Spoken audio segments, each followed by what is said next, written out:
Hello, this is Chris Brett from Eurogamer, joined by my good friend Bertie Purchase. Hello. And we're looking at, this is actually what you played. This is Divinity Original Sin 2, and this is actually your gameplay from a recent trip, right? This is me, yeah. I went to Ghent a few weeks ago now. Ghent is in Belgium. It's very nice kind of medievally picturesque town. I always imagined like the Divinity games were made in a nice medieval town somewhere. It's very nice. I recommend going. And we went to the Larian office to go and play. It was a few hours. We've edited it down. Yeah, so I think there's about 35 minutes, something like that here. Look at those guys. And this is, of course, one of the most important parts of a Divinity campaign is character creation. I like that you tied with the idea of being a human for like a minute, and then you're like, well, actually, I could just be a lizard instead. The lizards look amazing, because in Divinity Original Sin 1, you can only be human. And you'll notice as well that you can only create one character here, whereas in the first game you create two. We'll get onto that later. Okay, let's quickly explain the origin system, because this is, you went for a kind of predefined character rather than you can pick the class that you're going to be, but you've picked the Red Prince. What is that? It's a background story. It gives you it lands you in the world with some motivation, some purpose, and a personality as well. In the dialogue with other characters and NPCs, you'll have, and you'll see it in the game. You'll get Red Prince. You'll see specific. a Red Prince specific option. So he's an exiled royal basically, and so he's all high and mighty. So all the lizards are a bit full of themselves and don't really like the other races that much. The Red Prince is like a slightly more extreme version of that. And the world reacts differently to different races as well. So there's racism, but there's also areas where you can solve a quest. For instance, if you play as, or if you choose the lizard in your party, assuming you have one in your party, then a lot more doors will be open to you because of that. Yeah. So you have gone for a battle mage class, which is, I guess, a combination of melee and magic. Yeah, the same thing with Divinity Original Sin 1. It gives you a bunch of sort of preset characters, but there are no classes in Divinity. I just noticed, is that the Red Prince in the loading screen there on the left? It probably is. So you were telling me earlier on, there's a very similar opening here with a wreck ship. You told me earlier on that you can actually find these kind of origin characters in the game and recruit them to your party, even if you don't pick them. Yeah, so this is the beginning of the game, and you're in. You see, I've got a collar on there. Yes. And effectively, I'm in a kind of prison camp where all of our source powers are being limited, because in the game you can get these source abilities, which are like ultra abilities. But we can't use them yet, and you collect source points to power them. Sure. But that's not in this bit. Because you're wearing that, I think that's called a source colour, actually. I guess we'll see a little bit more of that. As we've said, this is edited down slightly because there was so much gameplay that we captured. But this right here, Bertie, is your very first fight in Divinity 2. This is news. You can see there... And I like that you immediately turn into a bush. Yeah. It's a good moment. The sneaking is ridiculous in the game, but it's... Yeah. That a lot of Divinity is ridiculous to look at and watch, and that's actually why people like it so much. I love it. I love that they have a great, slightly subversive fantasy way about it. It's a cheeky kind of subversion of the fantasy world and what you expect. And they play around with that and make jokes about that. I just like that the Red Prince, this royal figure, this proud race, and your first move is to turn into a bush and sneak up to some like weird little slug creatures. So you've just arrived here, and could you want to give a bit more context as to what this part of the world is? This is the very opening of the game. So it's like a prison camp where other people like the Red Prince and the other people from the other origin. So don't worry if you don't pick one of the other origin characters, because you bump into them and you can recruit them in your party. And once you've got them in your party, you can have 4 people in your party this time. Yeah. And once they're there, you're effectively them. Oh, we should actually talk about these guys here, because these are important characters. This is someone called the Hammer. So this is like, I don't know who they are really, but this is a triggered story moment. When Dallas here says stay back lizard scum, at first I thought they were talking to you, but apparently that's another lizard scum standing in front of them. They just hate them, don't they? There's not a fan of lizards in general. There were a few moments throughout this gameplay where you kind of stumble into other people having arguments, and I quite enjoy watching your thought process whilst you do it. Well, this is the thing that's great about the game, is that it doesn't a bit like a Dungeons and Dragons campaign. In fact, it's very like that. Everything seems to sort of be open to you. I mean, you're enclosed in this area, but everything's kind of open to you. You see the different options. Oh yeah, Red Prince as well. You get to use your kind of royal status there to try and get them to do what I want. But not everything seems to kind of be open to you, and you can and do frequently make, if there's a wrong decision or a dangerous decision, and the person you're talking to is suddenly having a fight with you, and or you've just started a fight with them by accident, and I think this person has to die. Yeah, I think so. I think this is partly to show how freaking powerful that character is. I love this as well. I really love this. One, that you fall over immediately as you stumble into this encounter. And two, it's this incredibly important thing's just happened, story-defining moment, and your first move is to ignore all of that and go and nick the guy's boots. This is brilliant. I was saying it to... You picked up their leg. I think Sven... I'll get onto that. I think Sven from Larian, the boss, who's really nice, quite tall. He was telling me about all his crazy adventures he has. He got stuck under a raft. He likes doing rafting. I think this might be a sidetrack. Anyway, he's walking around in a socks stuff. Anyway, he was laughing at this, that my first thought was to loot the body. The body part. Yeah. So another thing that's great is elves are in the game now. Mm-hmm. And elves' kind of special feature is they can eat corpses. Right. That's their thing. And what do they get from doing that? Well, and they can literally consume someone's memories and things. So that arm has a story to it, and if you eat it as the elf, that will give you a story. We're actually and that cat, you see him being followed by a cat. Yeah. There's a pet power ability in the game, as players of the first game will know, and you can speak to animals because of course you can, because it's Divinity, and you can do stuff like that. And that cat, it gets killed, I think, but there's something so I never got to talk to it because I didn't have the pet power ability from the off. Yeah. But you can. I think I've roasted it here. Actually, it might be. Oh yes, you are. This whole encounter is also really great because you come in. Obviously, you're being classic RPG player. You see an elf in trouble, being bullied by some debt collectors or whatever they are, and you wade in to sort that out. Right. This is you being I'm the hero, and I'm gonna just make sure everything goes okay here. Immediately, if you look at the turn order, you're not going to even get to do anything until everyone else has already had a go, which leads to this wonderful situation in which you come to save the elf.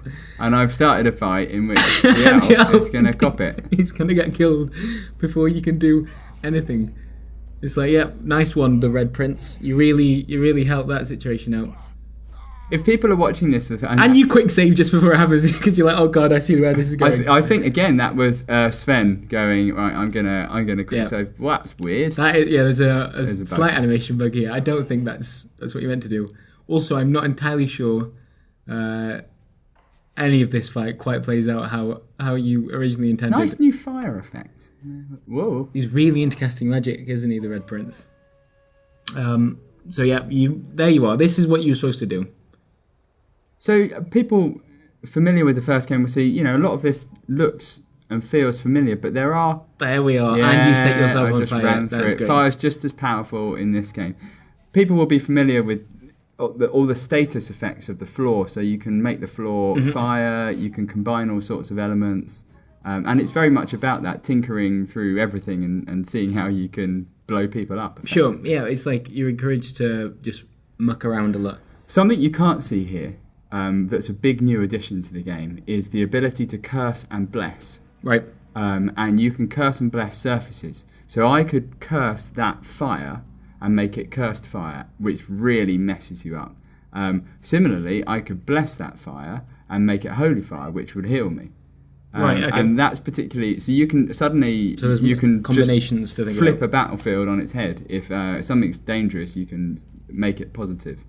Okay, cool. Which is particularly good in there's a PvP arena mode as well. And that's great because it's like you're bluffing. You can go, I'm going to make this whole area a really destructive fire area. Then the other person goes, well, I'll just flip that. Yeah. And then you're like, oh.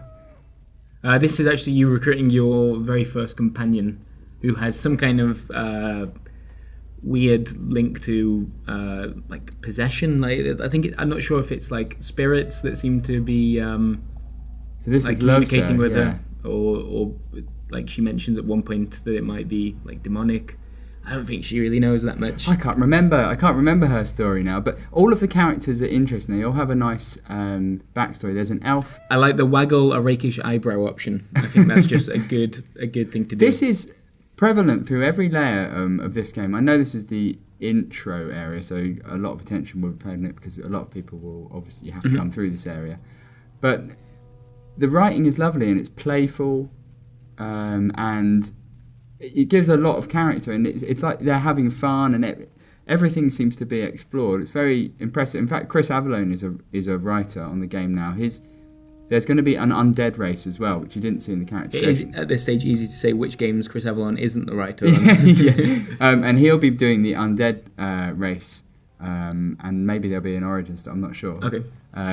So look out for that. Yeah, I think genuinely one of the game's strengths is the fact that, as weird as it sounds, because it doesn't have voice acting, it means that they rely solely on text for their conversations. It means they can do a lot more with it. It sort of reminds me a little bit of the jump between Dragon Age Origins and Dragon Age 2. Absolutely. Because when you're doing it like this, your conversations can go in so many different directions because it's not super expensive to worry about all those extra lines. And as a result, there are things you don't come across. It's not an expensive thing to waste. You could have a conversation or a quest in a corner of the world that people never discover. Sure. The people who do feel really happy feel like it's and proud. special. Right. Yeah, I think if you did that in a blockbuster like Mass Effect and you wasted all that time on it's hard to justify animation, it. I think that's why people are so happy to see this kind of classic RPG come back, and why obviously crowdfunding has been so successful around it.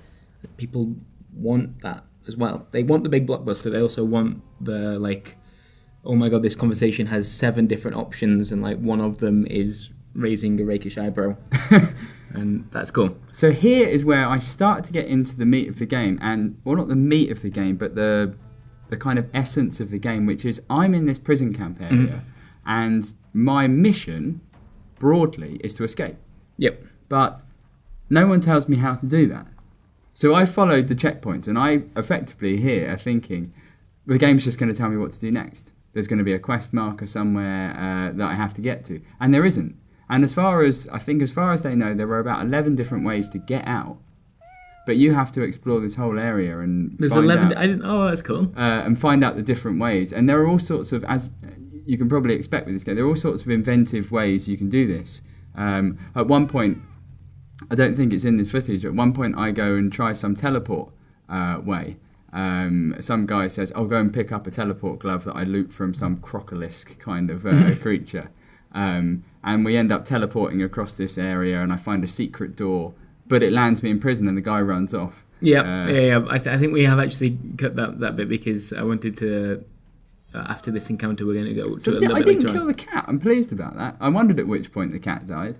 This I wanted to keep in just because, so you've run into 2 people having an argument again. That's a theme throughout Divinity, people arguing and you stumbling into it. I like this because you use one of the Red Prince dialogue options. So they've had an argument, this fella stabs the lizard in front of you, and then you immediately loot the corpse. God damn it, Bertie, come on! And then you go back in and try to be shocked. It's amazing. But yeah, the Red Prince option there is challenge the half-breed to a duel, which is just a cool option to be able to pick. Half-breed. Yeah. And, it says duel, but I mean, both of you are fighting in it. Your companion is now involved as well. It's a bit unfair. Not really fair, is it? Not really. And, yeah, I just thought I'd keep that in because there would have been a diplomatic way out of that. But you went for the I'm a cool, important character button. I spent a lot of time running around this area. A lot of time going back over. And there was definitely a point where I was like, I don't know what to do. Mm-hmm. I don't know where to go, what to do. But as soon as I sort of slowed down a bit and settled into the rhythm of the game, that's the point of this game, tinkering around. There's not fast, easy progress. We've jumped. I should point out, so as you said, there was a lot of that, but I wanted to get into a slightly later stage in the playthrough. I love that we find you once again surrounded by fire and not entirely sure how to deal with it. So you have I think it's on the Red Prince actually, you've got a hail ability. No, it's not. It's on one of the new characters you recruited, and you're using the hail to put out the flames, basically. Yeah, and I should point out that I think it's a bug that the fire isn't disappearing here, because I think surfaces will effectively burn themselves. Or yeah, it should dissipate after a while. Yeah. I just think for me, it's just quite funny because there's this recurring theme of you like, you've just had a fight and now you're surrounded by fire and you have to like figure out what to do about that. And yeah, so where in the gate, what's happening? So now? what happened here is after that teleporting thing, I ended up in a prison, not locked away. I'd found like a back door into it. I found a hole, I think, and I'd fallen into a cell in a prison. Mm-hmm. But no one was there and the door wasn't locked. And I just run in and fall over. I love that. It's great. You put out the flames but make the surface wet and then trip over. This is the worst adventure. So here this is So this is the game's, I guess, first proper dungeon then, really, like that you've encountered anyway. Yeah, I know there are multiple, and I'm sort of working my way from the bottom, kind of to the top. Right. So this is how you're going to. And my Red Prince was dead in here for a long time, because it was just him on his own for a while because the other guys weren't with him. And then I found out a way how to get them all down there too, because in your inventory I've got some gloves of teleportation which allow me to use teleport skill, which is how I got down there in the first place. Oh, but you only got in there with one character. Yeah, but then I was told that actually I can swap stuff in my inventory even though he's dead on another screen, because while he was dead the other guys were still playing. You still play as them. So I swapped the glove to them and got them all down there. This bit, you found a dog in a cage that you can talk to because you now have a character with that ability, and it's like it's worried because it's whoever owns it has kind of corrupted it somehow. And I did a nice thing here, and I let it out. I should let it out. And I'm sure that works out fine because it seems like it's obviously got some problems, but it seems like a nice dog. Yeah, but it does. That's it. It's just it's a trouble dog. It's like going to the RSPCA. Yeah, it's like listen, I know you got some problems, mate, but you're safe now, and I'm going to look after you because you're my pal. Except for the fact that it then tries to kill you, and you have to throw knives at it, which is. I wonder if there's actually a way to. I didn't get the impression that you did anything wrong there because you picked the nice option. I wonder if there's any way of like pacifying it and actually. Not having to do this. I'm not sure, and I think this is a part of Larian saying... And then you try and loot it again, but you can't, like, even then, man, I had to skip because you spent another, like, 60 seconds trying to loot the corpse of the dog you just killed. What did you expect it to have on it? Maybe a magic spell or something. And here is a boss fight. This is towards the end of this prison section. Yeah, so this is shortly before I think I escape, although I'm not sure. I think I ran around for a while. So she has her own option there. So Losa has her own abilities. She tends to get on with people a little bit better. Right. But these other people, so I've got an elf here in my party as well. And this elf is, can consume things. Body parts, but she can also. I think she's got a vendetta for someone. I think it's she also doesn't have a lot of health. Oh, she is well dead at that point. Yeah. So this is quite a powerful, like single enemy. In fact, you can also see in the turn timers at the top there.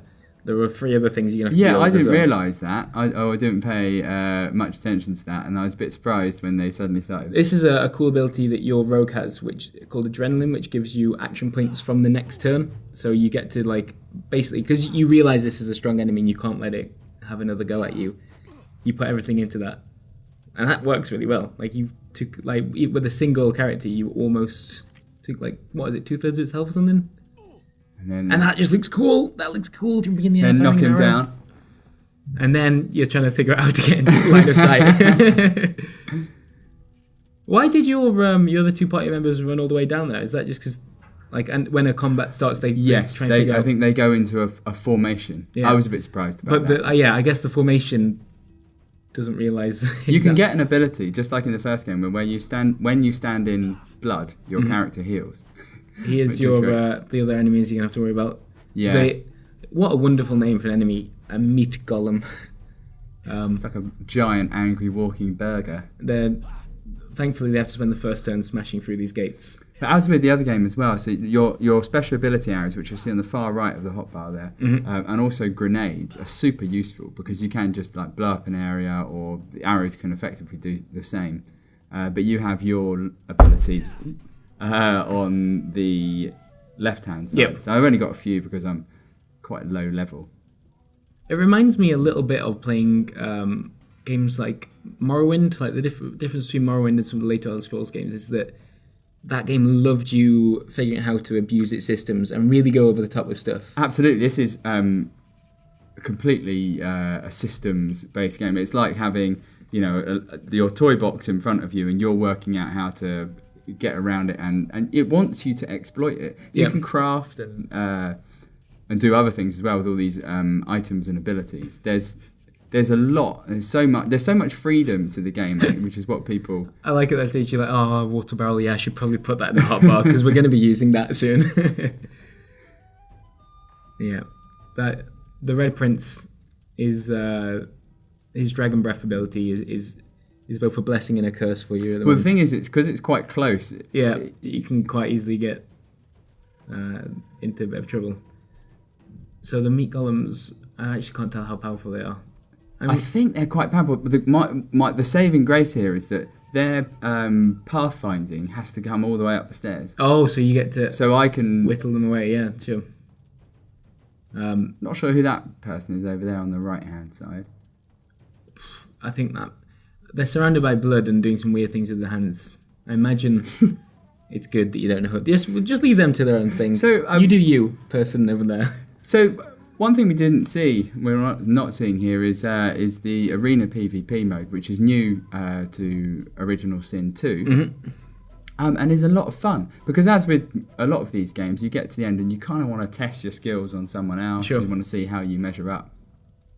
And I tested my skills on Rock, Paper, Shotgun's Adam Smith. Those guys. It was very nice. And they're really good at PC games, though. That's sort of their deal. I beat him. And it's great because you get a lot of powerful abilities, and like I was saying earlier with the Curse and Bless, you get lots of abilities where you can like switch places with characters. You can teleport them, so even if you set a fire field up over here and they're not there, then you can just move them into it. Is that? I imagine the PvP side of the game ends up being a lot of things on fire. Yeah, just like lots of tiles on fire. Well, as with the game as well, like setting surfaces on fire, it's so powerful. Mm-hmm. If you just rely on your melee attacks and things, but it's also dangerous because all of a sudden you can have a whole area in flames and you're in it as well, and it doesn't mess around. It's not afraid to punish you, the game. So what do you think Divinity players are going to make of the sequel? Is it like there were some extra bits that we've mentioned, like a few mechanical changes, the addition of like the PvP stuff. What? That was a rapid meat golem. He's angry. Do you think that's? I think I panicked verbally very loudly. Yeah, you weren't expecting that kind of pace, were you? Is this like more of the same? Well, not that that's. I'm not saying and what they've done is they've expanded all the systems. They've added more options. So imagine the tools you have in the first game, and your box of tools is so big. Your box of tools now is bigger. The world's bigger. Mm-hmm. Everything's bigger. In terms of nothing's been drastically altered per se. They're also adding something that's new as a game master mode. So like a DM in Dungeons and Dragons, or GM, whatever you call them, you can be the boss in a multiplayer mode. And we haven't seen that yet. They've only talked about it. Oh, that's cool. So they're adding stuff for longevity, and the PvP as well. I mean, I don't know how serious the PvP scene will be. I don't think it will be that serious, but it's a nice thing to kind of pad the game out after you've. Oh no, Bertie! No, Bertie. I'm at this point. I need the floor to be on fire. Bertie, no, this never goes well for you. It's a very cool looking ability, isn't it? Okay, now just walk away from the fire without also being on fire. That would be ideal right now. Well, he's run out of action points because you see the little blue blobs, green blobs. Yep. He just said an R. Kelly line there. I believe I can fly. Look at that. There you are. You did it. I'm so proud. The meat golems are actually. They're almost gone. One of them's got about 2/3 of its health left. And they went then, I think. And you've set everything on fire. Like that is cool that you can read the map like that and realize they have to come through those tiles. And as soon as you move in fire as well, you take damage for like every step you take, which is why you're trying to give them a bit more distance. Yeah. If they can run through a fire field, then that's perfect. Awesome. And just fire a couple of one-shots. You can also play something we didn't see here, but you can also play this with friends cooperatively, or as is the weird thing, and you can play it competitively as well. You can have characters on the same sort of quest, but actually against each other. This I wasn't prepared. Oh for my that. god! What? There's another staircase. Oh no! But fortunately, he was almost dead. I'm just constantly surprised by how quickly something called a meat golem can move. It sounds like a very slow enemy. It's like, sometimes in zombie films where they subvert your expectations and they make the zombies real quick. That's what just happened with the meat golems. You can see on the right there, you can see a lot of the abilities that are open. I mean, some of them should be locked off a bit. It's still, the game's not... I get the impression that, like, with this being a preview, you have, although you played it for hours, you have a somewhat limited amount of time to play around with. I get the impression you mostly went for stuff that you kind of... The bread and butter kind of options, the stuff that will work and that you can carry on and see as much of the game as possible. Yeah. Because that screen right there looks like something to me that you could get lost in quite easily, and requires a lot of hovering over and looking at tooltips. Yeah. But it all works out, and I like that when you leave the dungeon, you have the trait smelly. I don't know what. I think I went through some has. sewage, or I had to go through a sewage pipe or something. Well, anyway, we're coming towards the end of the gameplay here. I think I want to show one more encounter that you had. Bit of garlic in the tree trunk there. I like you've just escaped. You finally we're free. Oh, let me just go and get this garlic out of a tree stump. It just must be a natural thing that whenever I see it, I have to loot. Yeah. I hear you. Like right now, I think you see a corpse in a minute, and you try and loot that. Yeah, immediately it's like, there we are. Better go and see if there's any boots I can steal from it. Why would you ever take raw meat off a dead body? Well, in what world do you think that's a good idea? Well, I don't know. The thing with this, because there's crafting and you can combine things, it's like, well, I'll fill up my packs and then at some point I'll just see what I can put together. Raw meat, dead body, those things don't go together. I'll cook it. They look hardy. He's a lizard. He's probably got 2 stomachs or something. He's probably into that. I don't know if he has got 2 stomachs. And I think we're about to come up to the last big proper fight that you've got. This one ends up being a little bit tricky. Oh, yeah. I mean, that looks like a trap, obviously. You knew that, surely. Decomposing pyromancer. When I saw a pyromancer, I thought, I had a bit of an issue with fire so far, but I'm sure this time it'll go fine. Okay, so what have you got here? You've got him, and then you've got a decomposing swashbuckler down at the bottom there. So what was your thought process right now? What are you thinking? I was thinking I needed to take the top guy out because I thought, okay, magic user who's going to drop a load of fire on me. Yeah. That's going to be tricky. So immediately you get into a barrel. So I wanted to get up there and get behind him. Yeah, but that would have. But that didn't work. So now so I'm just doing the only thing I could do. Oh yeah, because you don't have no action points. I could steal some from the next round. And then when I see Molotov grenade, I think, this already hasn't gone quite to plan. Do you know my problem with what just happened?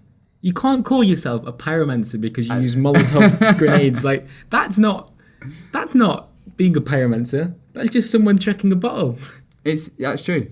Pyromancy should be summoning the flames from within. Yeah, maybe using a staff. Like. That's really upset you, hasn't it? How many? I'm gutted at that point. I don't like it when people do the same thing to me. Yeah, that's very much your thing. So yeah, the hail strike. So I haven't got that many. Oh, this is cool. I think what you do here is set a pool of blood. You electrify it, which is just a good thing to be able to do. And then, who are you teleporting into it? I'm trying to get someone into it. Oh, but he's out of line of sight, so you do it with the swashbuckler. That is a cool thing that Divinity lets you do. It's like, there's lots of blood here, I'm going to electrify it, and then teleport someone else into it. What other game lets you do that? Yeah, it's fantastic. I don't have that many options of things that I can do, because I'm quite you're low still level. Relatively low level, right? But when you've got lots of abilities, lots of grenades or bombs, lots of different types of magic arrows, You get scrolls as well, so you can sort of pretend to be a spellcaster. Sure. You can just do them straight off that. And when you get naturally more abilities, then you can just set everything just goes crackers. And I can imagine against some of the bosses who have the end game abilities. fights must just look ridiculous. And you obviously you get you can get lots of powerful equipment which has immunities to certain things. But I can imagine rooms being set on fire and this is you have to go for. I love that in the middle of a fight you have to use a water balloon to deal with what's going on. Exactly why I picked it up.